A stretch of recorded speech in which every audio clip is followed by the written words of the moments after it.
বাৎসরিক পূজা অনুষ্ঠানে সবাই ইব্রাহিমরে ধরছে, ইব্রাহিম চল আমরা পূজা দিতে যাব। সাইয়েদনা ইব্রাহিম ফানাযারা নাযরাতান ফিন নুজুম, তাকালেন আকাশে আর বললেন ইন্নী সাকিম, আমি যেতে পারবো না, অসুস্থ। আমি কি আসলে সুস্থ ছিলেন? তো অসুস্থ বললেন কেন? কারণ অসুস্থতা দুই ধরনের, একটা শারীরিক আর একটা। সাইয়েদনা ইব্রাহিম মানসিকভাবে প্রচন্ড বিপর্যস্ত ছিলেন, অসুস্থ ছিলেন। এর কারণ গোটা উম্মাত মূর্তির পূজা করে, এই দৃশ্য দেখে কোনো নবী মানসিকভাবে সুস্থ থাকতে পারে? উনি বললেন আমি অসুস্থ, তোমরা যাও। সবাই বলল ঠিক আছে আমরা যাই। ইব্রাহিম তুই আমাদের ঘরের মূর্তিগুলারে পাহারা দে। মূর্তি পাহারা দেওয়ার জন্য কারে পাওয়া গেছে? সাইয়েদনা ইব্রাহিম কয় ঠিক আছে আজকে পাহারা দিমু, জন্মের পাহারা, যা তোরা দিতাছি, পাহারা দিতেছি যা। এইবার সাইয়েদনা ইব্রাহিম মূর্তির ঘরে ঢুকলেন, দেখেন কি সুন্দর কথোপকথন আল্লাহ তুলে ধরলেন। আল্লাহু আকবার। মূর্তির ঘরে, দেবীর ঘরে ঢুকে উনি ঘুরে ঘুরে তাকায়, দেখে একটা এমনি হাত আর একটা ব্যাগ করে 14-15টা হাত নিয়ে তাকায় আছে। উনি সবগুলোর সামনে এভাবে তাকায় আছে, দেখে এক একটা এক চেহারা, একটা হাতির গণেশ স্টাইলের, আরেকটা এরকম, আরেকটা নারীর, আরেকটা বাঘের, আরেকটা তলোয়ার নিয়ে আইতাছি কোপায় ফেলাবে, আছে না নাই? সবগুলোর সামনে যায়, যে দেখে আর অবাক হয় কত ধরনের খোদার কাছে এরা কত কিছু চায়। আর যে দেখে প্রত্যেকটার সামনে ডেজার্টস আইটেম, মিষ্টান্ন, এক একটার সামনে রসমলাই, এক একটার সামনে কালো জাম, লাল জাম, রসগোল্লা, চামচাম, দুধ মালাই, মালাই চপ, আছে না নাই? জিব্বে পানি চলে আসছে নাকি? তো সাইয়েদনা ইব্রাহিম অবাক, কিরে এত মূর্তি, এত ডিজাইন, এত ভাবে আর অঙ্গভঙ্গি করে আছে, এত খাবার দেয়া, খায় না কেন? সাইয়েদনা ইব্রাহিম ভাবলেন মনে হয় নাগাল পাই না, আমি একটু তুল্লা ধরি। উনি রসমলাইয়ের বাটিটা নিয়ে যেটা হা করে আছে ওইটার সামনে যায়, কয় খা। কি কয়? বানাই কইতেছি মনে হয়। ফারাগা ইলা আলিহাতিহিম, মূর্তিগুলোর কাছে গেলেন, ফাকালা আলা তাকুলুন, খাবি না? খাবি না দাদা, আমি কিছু খা, কোরআন থেকে বলছে, ঠিক কি না? উনি ভাবলেন ওরা হয়তো খেতে পারে না, নাগাল পাচ্ছে না, কিংবা আমারে দেখে লজ্জা পাচ্ছে। নিচ থেকে রসমলাইয়ের বাটি তুলে ধরলেন, উনি বললেন খা, আর ওগুলা কয় হা হা করে নিচ্ছে, নড়েও না সরেও না। উনি মুখের সামনে তুলে ধরে বললেন আলা তাকুলুন, খা। সবগুলার সামনে গেলেন, খা খা, কেউ খায় না, ওগুলো হা করে আছে। সাইয়েদনা ইব্রাহিম বললেন খা, কেউ কথা কয় না। উনি বললেন খাবি না কেন? তাইলে কথা ক।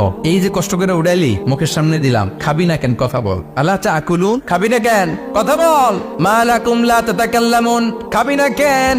মা লাকুম লা তানতিকুন, হয় খা নয় কথা ক। বলতেই লাগলেন খা খা, প্রত্যেকটা মূর্তির সামনে গেলেন, খা, ওগুলা করে আছে আ, কোনো কথা কয় না। কয় কেন খাবি না? তাইলে কথা ক। খায়ও না, কথাও কয় না। আপনার ছেলে বায়না ধরছে, আব্বা চানাচুর দাও, কি খাম? চানাচুর কিনে দিলেন, এই নে চানাচুর, এখন চানাচুর খায় না। কিরে বাপ খাবি না কেন? কথাও কয় না, খায়ও না, কথাও কয় না। এখন বাকি আছে কোনটা? কথা কর। ফারাগা আলাইহিম দারবাম বিল ইয়ামিন, ডান হাতে কোপানো শুরু করলেন, ইচ্ছা মতো খুশি কিল মারতে মারতে মূর্তিগুলার সাইজ। ফারাগা আলাইহিম দারবাম বিল ইয়ামিন, এক একটা নবীর হাতে জান্নাতি শক্তি দিয়েছে কে? খা নাইলে কথা ক। খায় না, কথাও কয় না, বাকি আছে মায়ের। মারতে শুরু করলেন, মারতে মারতে সব শেষ। তারপরে খুঁজে পেলেন একটা কুড়াল। কি পেলেন? কুড়াল দিয়ে মারতে আরো সুবিধা, খালি এটারে এভাবে মারে, ওইভাবে মারে। মারতে মারতে যতগুলো মূর্তি ছিল সবগুলো মেরে বড় মূর্তিটার গায়ে মারতে যাবে, in the mean time stop, কয় না এটারে মারো না। ফাজআলাহুম জুদাদান, সবগুলার টুকরা টুকরা, ইল্লা কাবীর আল্লাহুম, 12টা ছাড়া ওইটারে রেখে দিলেন। আর বুদ্ধি করে কুড়ালটারে বড়টার কান্দে ঝুলাইয়া দিলেন, বড় মূর্তিটার কাদের মধ্যে ঝুলাই দিলেন। ঘটনাটা সুন্দর হয়েছে না? এখন কেমন যেন মনে হয় এটা কুপাইয়া দাঁড়া রয়েছে বাবার বেটার মতো। বড় পূজার শেষ, পূজার দিনক্ষণ শেষ। বিকেল বেলা পূজা মণ্ডপ থেকে সব এসে দেখে সর্বনাশ। পাহারাদার ইব্রাহিম কই, আনতা ফাআলতা হাযা বিআলিহাতিনা ইয়া ইব্রাহিম। ইব্রাহিম সর্বনাশ কে কইছে? তুই কইছত নি? কই আইনো বড়টাই কইছে, ওইটারে জিজ্ঞেস করো। বল ফাআলাহু কাবীরুহুম হাযা ফাসআলুহুম ইন কানু ইয়ানতিকুন, কোরআন থেকে বলছে, আমি করি নাই। ওই দেখ কুড়ালটা কার কান্দে, বড়টার কান্দে, ওইটারে জিগা। সবাই কই খাইছে। সবাই বলে ইব্রাহিম তুমি কি জানো না এগুলো কথা বলে না? সাইয়েদনা ইব্রাহিম বলে যে এটা কথা কয় না, ওইটার পূজা করস কেন? যেটা কথা বলে না, যেটা নিজেরাই নিজেদেরকে মায়ের থেকে বাঁচাতে পারে না, নিজেরাই নিজেদেরকে রক্ষা করতে পারে না, তোরে কিভাবে রক্ষা করবে? এগুলোর পূজা কেন করিস? ফাবুহিতাল্লাযী কাফার, কারো কোনো জবাব নাই, লাজবাব। সবাইকে ইব্রাহিম তুই বড্ড বেড়ে গিয়েছিস, তোরে নমরুদের কাছে নেওয়া হবে, রশি দিয়ে পেঁচিয়ে নমরুদের কাছে নেওয়া হবে। নমরুদের নাম শুনছেন? শোনেন নাই বোধহয়, শোনেন নাই? পৃথিবীতে 4 জন বাদশা ছিল, যারা গোটা বিশ্বের বাদশা। গোটা বিশ্বের 2 জন কাফের, 2 জন মুমিন। মুসলমানের একজন হচ্ছে জুলকারনাইন, আরেকজন হচ্ছে সাইয়েদনা সুলাইমান। কাফেরের একজন হচ্ছে বাখতানাসার, আরেকজন হচ্ছে নমরুদ। এই নমরুদের কাছে নিয়ে যাওয়া হলো রশি দিয়ে বেঁধে। এবার নমরুদের সাথে কি ডায়ালগ মারছে এটা তো আর কোরআনে নাই, কথা কও। এটাও আছে। নমরুদ বলে, ইব্রাহিম শুনলাম তুমি নাকি আমাদের খোদাগুলোরে মারছো, তুমি নাকি কোন আল্লাহর ইবাদত করো, তুমি নাকি কোন নতুন রবের তথ্য নিয়ে আমাদের বাবেল নগরীতে আগমন করেছো। আমি ছাড়া কোনো খোদা আছে বলে তো আমি শুনি নাই, এই বাবেল নগরীতে আমি ছাড়া কোনো খোদা আছে আজকে নতুন শুনলাম। কে তোমার খোদা, কি তার পাওয়ার? এবার ডায়ালগ মারা শুরু করলেন সাইয়েদনা ইব্রাহিম। সাইয়েদনা ইব্রাহিম বললেন, রব্বি আল্লাযী ইউহয়ী ওয়া ইউমীত, আমার রব এমন রব যিনি জীবন দেয় আবার মরণও দেয়। নমরুদ বলে, তাই তোমার আল্লাহ জীবন দেয় মরণ দেয়? আনা উহয়ী ওয়া উমীত। এবার নমরুদ ডায়ালগ মারতেছে, আনা উহয়ী ওয়া উমীত, আমিও তো জীবন দেই আমিও তো মরণ দেই। সাইয়েদনা ইব্রাহিম বললেন, তুমিও যদি আমার আল্লাহর মতো জীবন দাও মরণ দাও তাইলে দেখাও। নমরুদ জেলখানা থেকে দুইজন ফাঁসির আসামিকে ধরে আনলো। ধরে এনে একটা ধারালো ছুরি নিয়ে প্রথম আসামির পেটের ভিতরে ধা করে ছুরিটা ভরে দিয়েছে। ফিনকি দিয়ে রক্ত ছুটলো। লোকটা ছটফট ছটফট ছটফট করতে করতে দুনিয়া থেকে বিদায়।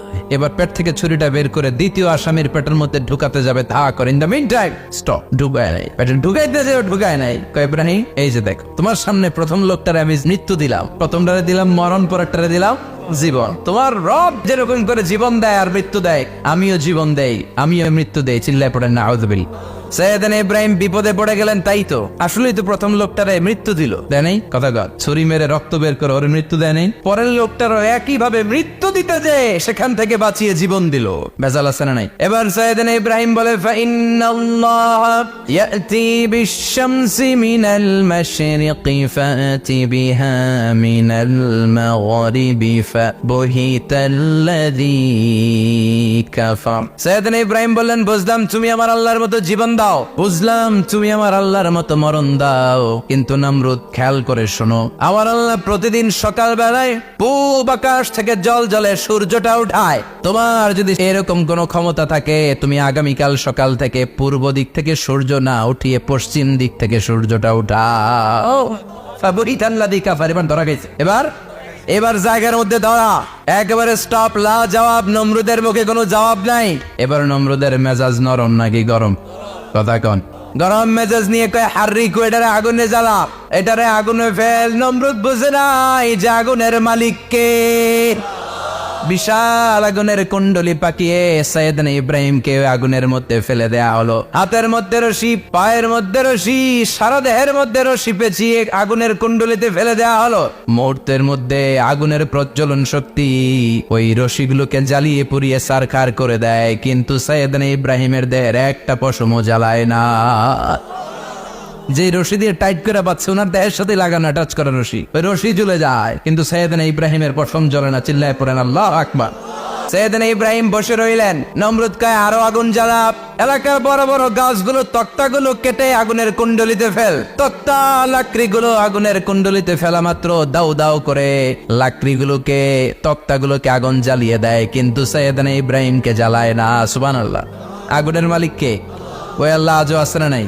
তিনি আগুনরে অর্ডার করলেন, সৃষ্টির শুরু থেকে তোকে একটা ধর্ম দিয়েছি, সব জ্বালিয়ে দেয়া, পুড়িয়ে দেয়া, আজকে কয়েকদিনের জন্য তোর ধর্মটাকে আমি স্টপ করে দিলাম। চিল্লায় পড়েন আল্লাহু আকবার। قُلْنَا يَا نَارُ كُونِي بَرْدًا وَسَلَامًا عَلَى إِبْرَاهِيمَ। আল্লাহ বললেন, আগুন খবরদার, আমার ইব্রাহিমের গায়ের যেন পশম না পুড়ে যায়, কারণ ইব্রাহিমের সন্তান হবে ইসমাইল, আর ওই ইসমাইলের বংশে আমি পাঠাবো আখিরি জামানার পয়গাম্বর। ইব্রাহিমের জন্য কিছু না হয়, কোন ইবারদা, ঠান্ডা হয়ে যা, কি হয়ে যা, কিন্তু এত বেশি ঠান্ডা পাবি না যাতে ইব্রাহিমের সর্দি না লেগে যায়। সুবহানাল্লাহ। আগুন বলে, আপনি বললেন কোন ইবারদা, ঠান্ডা হ, আবার কোন এত ঠান্ডা হবি না যাতে সর্দি না লাগে, কেমন ঠান্ডা হবো? আল্লাহ বললেন, সালামান আলা ইব্রাহিম, সালাম হয়ে যা, শান্তির গুলবাগিচা হয়ে যা, এয়ার কন্ডিশন নাতিশীতোষ্ণ হয়ে যা। চিল্লায় পড়েন আল্লাহু আকবার। 40 দিন ছিলেন এই আগুনের কুণ্ডলিতে, কিচ্ছু হয় নাই। সুবহানাল্লাহ পড়বেন না? শেষ জীবনে উনি ওনার নাতিপুতিদের সাথে গল্পের সময় বলতেন যে আমার জীবনে সবচেয়ে আরামদায়ক সময় কাটিয়েছি আমি ইব্রাহিমের আগুনের, নমরুদের আগুনের কুণ্ডলির ভেতরে থেকে। চিল্লায় এখন সুবহানাল্লাহ। তার মানে পুরো আগুনের কুণ্ডলির গোলবাগিচা বানিয়ে দিয়েছে কে? ওনার জীবনের শ্রেষ্ঠ সময় নাকি এটা, সবচেয়ে আরামসে নাকি কাটিয়েছে এই আগুনের কুণ্ডলির ভেতরে। চিল্লায় পড়েন আল্লাহু আকবার। এবার আল্লাহ ডেকে বলেন, নমরুদ অনেক হয়েছে, আর না, অনেক চান্স তোমারে দিছি আমি, অনেক ছাড় দিছি, মাগাব ছেড়ে দিব না। আল্লাহ কি দেয়? ছাড় দেয়, ছেড়ে দেয় না। মনে থাকবে? আল্লাহ বলে, তোরে মারতে আমার কামান লাগবে না, গোলা লাগবে না, ফেরেশতা লাগবে না, তলোয়ার লাগবে না, নমরুদ তোরে মারবো আমি ল্যাংড়া মশা দিয়া। ফারসালাল্লাহু তাআলা বাউদা, আল বাউদাতু জুনদুম মিন জুনুদিল্লাহ। এই মশাগুলো আল্লাহর সৈনিক। কথা কন, এই মাছিগুলো আল্লাহর সৈনিক, এই সাপ আর ব্যাঙগুলো আল্লাহর সৈনিক, এই বাতাস আল্লাহর সৈনিক, এই মাটি আল্লাহর সৈনিক। মাটি যদি কাঁপাকাঁপি শুরু করে বসে থাকা যাবে? কথা কন, ভূমিকম্প হইলে সব দৌড়াদৌড়ি আছে না নাই? আগুন লাগলে দুর্ঘটনা আছে না নাই?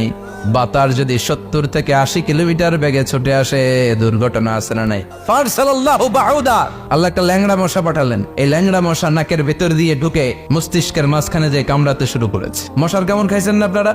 শীতকালে যখন আমরা কম্বল মোড়া দিয়ে ঘুমাই, কানের সামনে নমরুদরে পূজা করতো আর বলতো নমরুদ সবচেয়ে বড় খোদা, নমরুদ সবচেয়ে। এখন খোদা কি করে? ড্যান্স দেয়, চিল্লা এখন কি দেয়? এবার নমরুদ বাঁচার জন্য মাথার মধ্যে আঘাত করে, কিন্তু মশা বের হয় না। চিল্লায় আওয়াজ করে উত্তরে বলেন, মশা ঢুকছে কার অর্ডারে? এই মশা বেরোবেও কার অর্ডারে? মাথার মধ্যে আঘাত করে, খুশি মারে, কিল মারে, কিন্তু মশা বের হয় না। এবার আশেপাশের যারা আছে খাদেম খুদ্দাম কয় তোরাও খুশি মার। খাদেম খুদ্দাম মনে মনে কয় আজীবন অনেক মারছস, আজকে আমরা মারুম। সুযোগ পায়া কিলের উপর কিল আর খুশি। আজীবন অনেক কাজ করাইছিস আমাদেরকে দিয়ে, অনেক জুলুম করেছিস, আজকে সুযোগ পাই ইচ্ছা মতো মাইরা লই। খাদেম খুদ্দাম ওরাও কিল খুশি। ঘুষাইতে ঘুষাইতে চেহারার মানচিত্র পাল্টাই দিছে, মাগার মশা বের হয় না। এই মশা ঢুকছে কার আদেশে? কথা কন, এই মশাটা যদি বেরোতে হয় অর্ডার লাগবে একজনের। চিৎকার করে বলেন, তিনি কে? নিজেও মারে বেরোয় না, খাদেম খুদ্দামরা মাথার মধ্যে কিল খুশি মারে বেরোয় না। নমরুদ কয় এবার আমারে জোতা মার। কি মার? আমরা পরি প্লাস্টিকের জুতা, বাটার জুতা, অ্যাপেক্সের জুতা, আগে পড়তো খরমের জুতা। খরমের জুতা বানাই কি দিয়া? কথা কোন? এবার কাঠের জুতা দিয়ে খাদেম খুদ্দামরা মাথার মধ্যে বাড়ি পিটাইতে পিটাইতে মাথাটাকে ফাটিয়ে রক্তাক্ত করে জামিনের মধ্যে নমরুদরে শুইয়ে দিয়েছে। আর আল্লাহর সৈনিক সেই বাউদা মশা নাকের ভেতর থেকে শূন্যে উড়াল মেরেছে। চিল্লায় পড়েন আল্লাহ। তার মানে এত শক্তিশালী হয়েও, গোটা বিশ্বের রাজা হয়েও নমরুদের ক্ষমতা নমরুদরে বাঁচাতে পারে নাই। চিল্লায় পড়েন ঠিক কিনা? এজন্য ক্ষমতা কাউরে বাঁচাতে পারে না, দাপট কাউরে বাঁচাতে পারে না, অহংকার কাউরে বাঁচাতে পারে না, সৈন্যবাহিনী কাউরে বাঁচাতে পারে না। বাঁচাতে পারে একজন। চিৎকার করে বলতে হবে, তিনি কে? নমরুদ বলে ইমান ছেড়ে দাও, তা না হলে আগুনে ফেলবো। সাইয়েদনা ইব্রাহিম বলে জীবন যাবে কিন্তু ইমান যাবে। তার মানে আগুনের পরীক্ষায় পাস। চিল্লায় বলেন আগুনের পরীক্ষায়। পরীক্ষা নাম্বার 2, একটার পর একটা পরীক্ষা দিতে আল্লাহ শুরু করলেন। আল্লাহ বললেন, ইব্রাহিম যাও, কলিজার টুকরা সন্তানকে আর হাজারকে, আমরা ওনারা ডাকি বিবি হাজারা, আমরা কি ডাকি বাংলাদেশে? আসলে নাম কি? হাজার। যাও তোমার স্ত্রী হাজারকে আর ইব্রাহিমকে মক্কার ধুধু প্রান্তরে ফেলে দিয়ে আস। ওখানে মানুষ নাই, প্রাণী নাই, জনমানব শূন্য। দেখি আমার কদ্দুর ভালোবাসো। বলতে দেরি, 2 শব্দ নয়, মরুভূমিতে ফেলে দিয়ে আসলেন। তার মানে পরীক্ষা নাম্বার 2তেও, কথা বলেন, 2তেও। পরীক্ষা নাম্বার 3, আল্লাহ বললেন, ইব্রাহিম দেখি তোমার হৃদয়ে আমার জায়গা কতটুকু। যাও কলিজার টুকরা সন্তান ইসমাইলের গলার মধ্যে তলোয়ার লাগাও। সাইয়েদনা ইব্রাহিম বিয়ে করার পর থেকে আল্লাহর কাছে চাইতে চাইতে শেষ, মাগা সন্তান হয় না। ওনার প্রথম সন্তানটা হয়েছিল সাইয়েদনা ইসমাইল যখন জন্মগ্রহণ করেছে। ইব্রাহিমের বয়স ছিল 86 বছর। সুবহানাল্লাহ কইতে মনে চায় না? এলাকায় আসেনি 86 বছর বয়সে সন্তান হয়েছে? হ্যাঁ, এরকম শক্তিশালী পুরুষ কেউ আছে? 86 বছর বয়সে তো হাঁটতেই পারে না। কথা কও। সাইয়েদনা ইসমাইলকে যখন আল্লাহ তাআলা সাইয়েদনা ইব্রাহিমকে উপহার দিয়েছেন, তখন সাইয়েদনা ইব্রাহিমের বয়স, চিল্লায় বলেন কত? 86 বছর বয়সে যে কলিজার টুকরা সন্তানটাকে হাতে পেলেন, চাঁদের মতো সুন্দর ছেলে। আল্লাহ বললেন, দেখি আমার হৃদয়ে তোমার জায়গা কতটুকু, ইসমাইলরে জবাই করো। বলতে দেরি, ছুরি লাগাতে দেরি হয় না। তার মানে এই পরীক্ষায়ও একটার পর একটা আল্লাহ পরীক্ষা নিয়েছেন, একটার পর একটা পরীক্ষা। আগুনের পরীক্ষায় পাস, ফ্যামিলি বিসর্জন দাও পাস, কলিজার টুকরা সন্তানের গলায় ছড়ি লাগাও পাস। এবার আল্লাহ বললেন, এরপর তোমার বড় দায়িত্ব দিব, তোমাকে হজ প্রোগ্রামের এমডি বানাই দিলাম, ম্যানেজিং ডাইরেক্টর অফ হজ। সুবহানাল্লাহ কইবেন না? আল্লাহ বললেন, ইব্রাহিম বিশাল বড় কাফেলা বানাও, হজের আঞ্জাম দাও। সাইয়েদনা ইব্রাহিম বললেন, আল্লাহ দুদুমরু প্রান্তর, জনমানব শূন্য, মানুষ নাই, পাখি নাই, কেউ নাই, কিভাবে আমি হজের আঞ্জাম দেব? আল্লাহ বললেন, ইব্রাহিম হজ প্রোগ্রামের ম্যানেজারগিরি করতে চাইলে 3টা পেশা তোমাকে বেছে নিতে হবে। কয়টা? এই 3টা পেশা এর সমন্বয়ে তুমি হজের প্রোগ্রামের আঞ্জাম দিতে পারবে। পেশা নাম্বার 1 তোমার রাজমিস্ত্রির কাজ করতে হবে। পেশা নাম্বার 2 তোমার ঝাড়ুদারগিরির কাজ করতে হবে। পেশা নাম্বার 3 তোমার মুয়াজ্জিনগিরি করতে হবে। সুবহানাল্লাহ কইবেন না?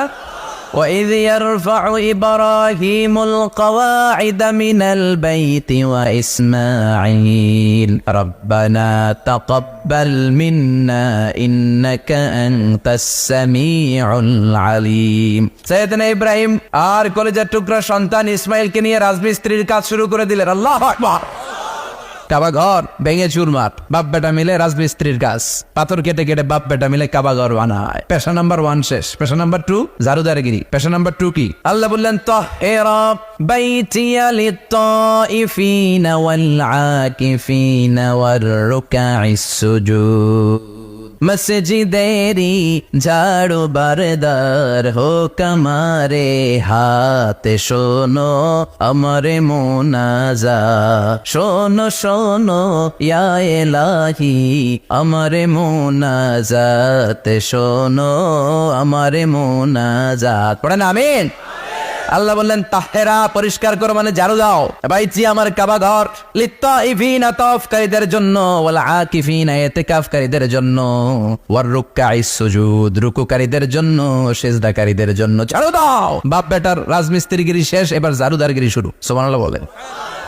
এরপর আল্লাহ বললেন 3 নম্বরে মুয়াজ্জিনগিরির কাজ করো। ওয়াআযিন ফিন-নাসি বিল হাজ্জি ইয়াতুকা রিজালান ওয়া আলা কুল্লি দামিরি ইয়াতিনা মিন কুল্লি ফাজ্জিন আমিক। ঘর বানিয়েছেন, এই ঘরে তোমরা হজ করতে আসো। সাইয়েদনা ইব্রাহিম বললেন আল্লাহ আমি আর আমার পোলা ছাড়া কেউ নাই। কেউ আছে? মানুষ নাই, আপনারা কেউ নাই, আমি কার সামনে আযান দেব? আমি কার সামনে ঘোষণা দেব? আল্লাহ মানুষ নাই, প্রাণী নাই, পাখি নাই, দৃশ্যমান কিছু নাই, কোথায় আমি ঘোষণা দেব? আল্লাহ বললেন দাঁড়াও, দাঁড়িয়ে তুমি আজান দাও, ঘোষণা দাও। তোমার এই আজানের আওয়াজটা গোটা বিশ্বের সব মানুষের কানের ভেতরে আমি আল্লাহ পৌঁছে দেবো। আযিন ফিন-নাস বিল হজ, হজের আজান দাও। উনি আজান দিলেন আইয়ুহান নাস ইত্তাখাযাল্লাহু বাইতান ফাহুজ্জু। আল্লাহ একটা ঘর বানিয়েছে, যাদের সামর্থ্য আছে হজে আসো। সুবহানাল্লাহ পড়েন। তৎকালীন সময়ে গোটা বিশ্বে যারা ছিল সবার কানের ভেতরে এই ঘোষণাটা মানে আজানটা পৌঁছে দিয়েছে কে? আমরা তখন ছিলাম পৃথিবীতে, কইছিলাম ফি আলামিল আরওয়াহ, রূহের জগতে। রূহের জগতেও আল্লাহ তাআলা আমাদের কানে পৌঁছে দিয়েছেন। রূহের জগতে থেকে এই আজান শুনে আমরা যারা লাব্বাইক বলার সুযোগ পেয়েছি তাদেরকে এই দুনিয়াতে হজের নসিব আল্লাহ করে দিবেন। তার মানে হজ প্রোগ্রামের ম্যানেজার। সুবহানাল্লাহ পড়েন। পরীক্ষা কারে কয়, কত প্রকার কি কি। হজ প্রোগ্রামের ম্যানেজার বানাইলেন, ম্যানেজিং ডাইরেক্টর, মহাব্যবস্থাপক। হজের আঞ্জাম দাও, আর হজের আঞ্জাম দিতে যে তোমাকে প্রথমে রাজমিস্ত্রির কাজ করা লাগবে 5, ঝাড়ুদার গিরির কাজ করা লাগবে 5। আল্লাহর নবী উলুল আজমি মিনার রাসূল মসজিদ ঝাড়ু দেয়, আমরা মসজিদ পরিষ্কার করতে চাই না, আছে না নাই? বালু দেখলেই মুয়াজ্জিনের গালি, কথা কন। মসজিদে ময়লা দেখলেই খাদেমের 14 গোষ্ঠী উদ্ধার করে ছাড়ে, আর নিজে পশ্চিম দিকে পড়ে আসারও খায়, আছে না নাই? মসজিদ ঝাড়ু দেয়া শুধু মুয়াজ্জিনের কাজ, খাদেমদারের কাজ। মসজিদ পরিষ্কার রাখা আমাদের সবার কাজ। চিল্লায় এখন ঠিক কিনা? যাদের অন্তরে জ্বালা যন্ত্রণা, যাদের দোয়া কবুল হয় না, আপনি মসজিদ ঝাড়ু দিয়ে দেখেন মুহূর্তে দোয়া কবুল হয়ে যাবে। অন্তরের জ্বালা যন্ত্রণা দূর হয়ে যাবে, অন্তরের অহংকার নিমিষে কেটে যাবে। তার মানে আল্লাহ বললেন রাজমিস্ত্রি হও, সেটাও হলেন, ঝাড়ুদার হও, সেটাও হলেন, আজান দাও, সেটাও হলেন। তার মানে হজের যে পরীক্ষা নিলেন এটাতেও, কথা কন, শুনতেছেন? 4টা ভয়ঙ্কর পরীক্ষা নিলেন, 4টাতে পাস। পরীক্ষা নাম্বার 5। আল্লাহ বললেন ইব্রাহিম বয়স কত? সাইয়েদনা ইব্রাহিম বললেন 80 বছর। আল্লাহ বললেন নিজ হাতে নিজের সুন্নতে খাতনা সেরে দাও। সহিহ বুখারীর বর্ণনা, ইখতাতানা সাইয়েদনা ইব্রাহিম আলাইহিস সালাম ওহু ইবনু 80 সানা বিল কদুম। বুখারীর বর্ণনা 80 বছর বয়সে কুঠার দিয়ে লজ্জাস্থানের সামনের চামড়াটা কেটে নিজ হাতে নিজের সুন্নতে খাতনা সেরেছেন। এমনি এমনি আল্লাহর প্রিয় হন নাই, এমনি এমনি গোটা বিশ্বের মানুষদের লিডার হন নাই। পরীক্ষার পর পরীক্ষা দিয়ে তিনি আল্লাহর সম্মানের চেয়ারে আসীন হয়েছেন। চিল্লায় বলেন ঠিক কিনা? এজন্য আল্লাহ বললেন ওয়াইয ইবতালা ইব্রাহিমা রাব্বুহু বিকালিমাতিন ফাতাম্মাহুন্না ক্বালা ইন্নী জাঈলুকা লিন-নাসি ইমামা। ও নবী স্মরণ করুন সেই সময়ের কথা যখন আমি আমার খলিল ইব্রাহিমকে অনেকগুলো পরীক্ষা নিয়েছিলাম, আর প্রতিটি পরীক্ষায় আমার খলিল সফলতার সাথে উত্তীর্ণ হয়েছিল। ফলাফল স্বরূপ আমি ইব্রাহিমকে জানিয়ে দিলাম, যাও ইব্রাহিম, গোটা বিশ্বের মানুষের জন্য তোমার নেতা বানাইয়া দিলাম। তিনি আমাদের নেতা, leader of the all human being on earth. পৃথিবীতে যারা আছে সবার নেতা। চিল্লা এখন ঠিক কিনা? এত বরকতের মানুষ, এত বরকতের ফ্যামিলি, ওনার ফ্যামিলি যেখানে তাকিয়েছে ওইখানে বরকত, যেখানে পা লেগেছে ওইটা বরকত, যেই মাটিতে হাত দিয়েছে মাটিটারে সোনা বানিয়ে দিয়েছে কে? সাইয়েদনা ইব্রাহিমের পা লেগেছিল একটা পাথরে, ওই পাথরটারে মুসল্লা বানিয়ে দিল কে? ওয়াত্তাখিযু মিন মাকামি ইব্রাহিম মুসাল্লা। আল্লাহ বললেন ইব্রাহিমের দাঁড়ানোর জায়গার পাথরটারে তোমরা মুসল্লা বানিয়ে নাও। হজ করছেন কারা কারা দেখি, অথবা উমরা? আরো বাড়ছে উমরা করতে, মাশাআল্লাহ। যাদের হাত ওঠে নাই এরাও যেন আল্লাহ অতি শীঘ্রই হজ করতে পারে, উমরা করতে পারে। আহারে কি বরকতের জায়গা, আল্লাহ বারবার নসিব করো তুমি। কি বরকতের জায়গা। প্রতিদিন 120টা রহমত নাজিল হয় এই কাবা ঘরকে কেন্দ্র করে। সিত্তুন আলী তাইফিন, 60টা রহমত যারা খালি তাওয়াফ করে। এই তাওয়াফের ইবাদতটা ওই জায়গা ছাড়া পৃথিবীর কোথাও করা যায়? কথা বলেন। এজন্য 60টা রহমত যারা তাইফিন তাওয়াফ করে, আর বাঈনা লিল মুসাল্লিন, আর 40টা রহমত যারা কাবা ঘরে নামাজ পড়ে। 40 আর 60 100, বাকি রইল কয়টা? ওয়ালা 20 লিন-নাযিরিনা ইলাল কাবা। বাকি 20টা যারা তাওয়াফও করে না, সালাতও পড়ে না, খালি কাবা ঘরের দিকে তাকায় থাকে।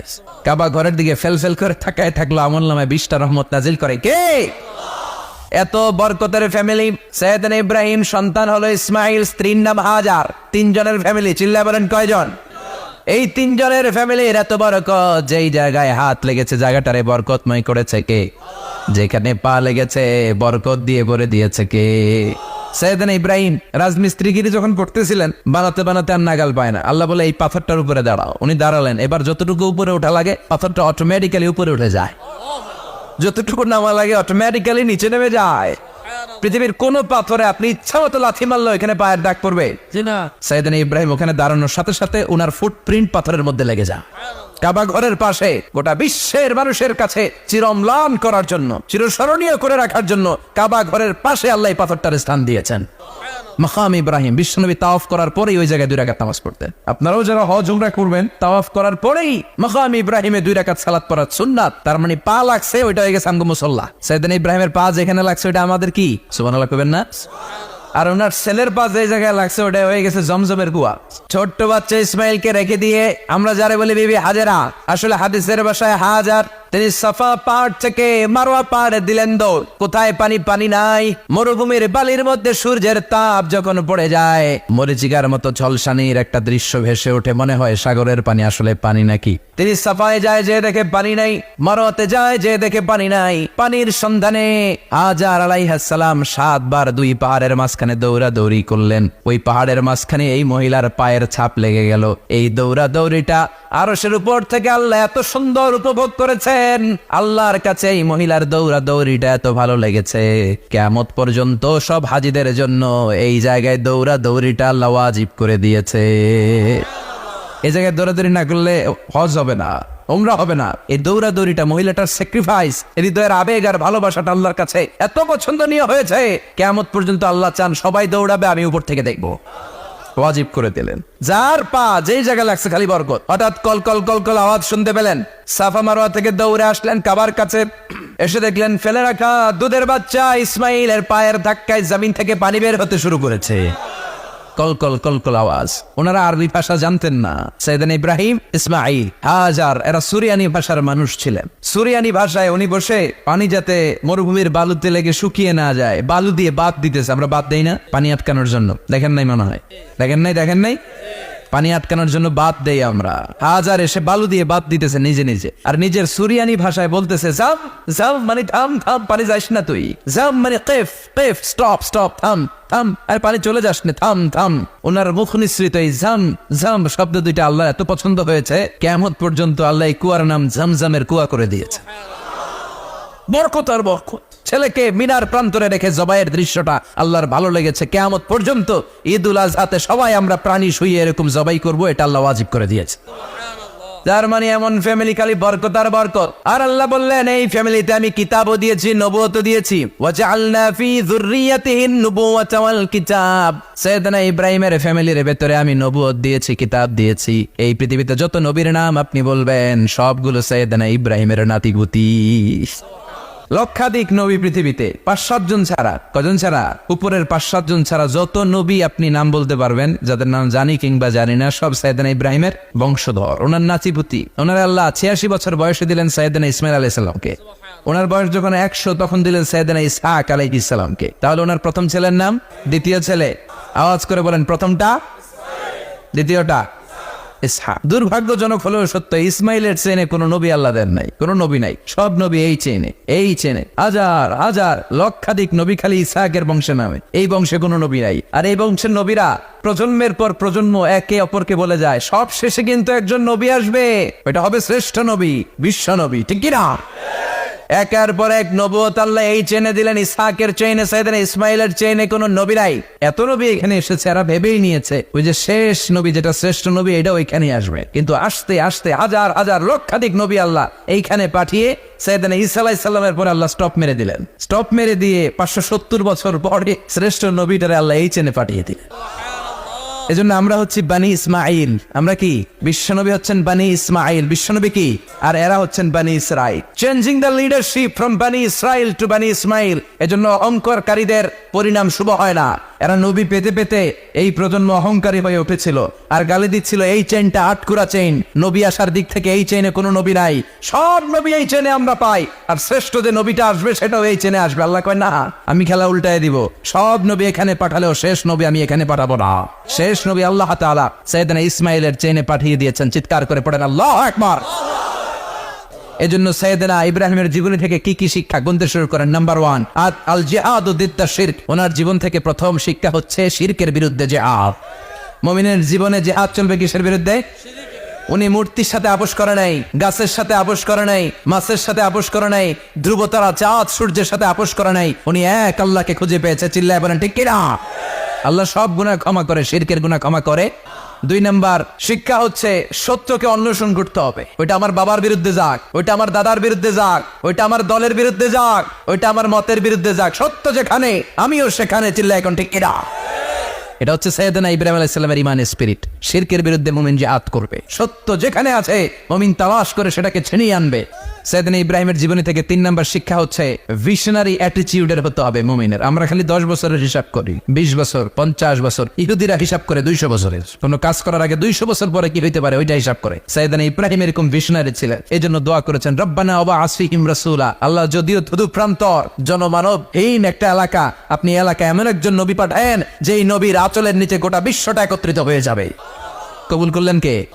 কি ভিশন দেখছেন, কি ভিশনারি অ্যাটিটিউড। তিনি তখন থেকেই বিশ্বনবীকে দেখতে পেয়েছিলেন। এজন্য ভিশনারি অ্যাটিটিউডের হন, স্বপ্নবাজ হন। স্বপ্ন সেটা না যেটা মানুষ ঘুমিয়ে ঘুমিয়ে দেখে, স্বপ্ন সেটা যেটা অর্জনের আকাঙ্ক্ষা মানুষকে ঘুমাতে দেয় না। এটা ছিলেন সাইয়েদনা ইব্রাহিম, ভিশনারি অ্যাটিটিউডের ছিলেন। 4 নাম্বার শিক্ষা, যোগ্য প্রজন্ম তৈরি করে যাওয়া। উনি কি প্রজন্ম তৈরি করছে দেখেন। প্রথম ছেলে ইসমাইল, দ্বিতীয় ছেলে ইসহাক। ইসহাকের চ্যানেলে বনি ইসরাইলের সব নবীরা আসলো, আর এই চ্যানেলে বিশ্ব নবী আসলো। তার মানে বাপকা বেটা সিপাহিকা ঘোড়া। প্রজন্ম তৈরির দরকার আছে না নাই? শিরকের বিরুদ্ধে লড়াইয়ের দরকার আছে না নাই? আর নবীদেরকে মডেল হিসেবে মানার দরকার আছে না নাই? আমাদের মডেল কি কবিরা না নবীরা? নায়করা না নবীরা? নেতা নেত্রীরা না নবীরা? আমরা যেন নবীদেরকে মডেল হিসেবে মেনে জান্নাতে উপযুক্ত হতে পারে। আল্লাহ তুমি তৌফিক দান করো।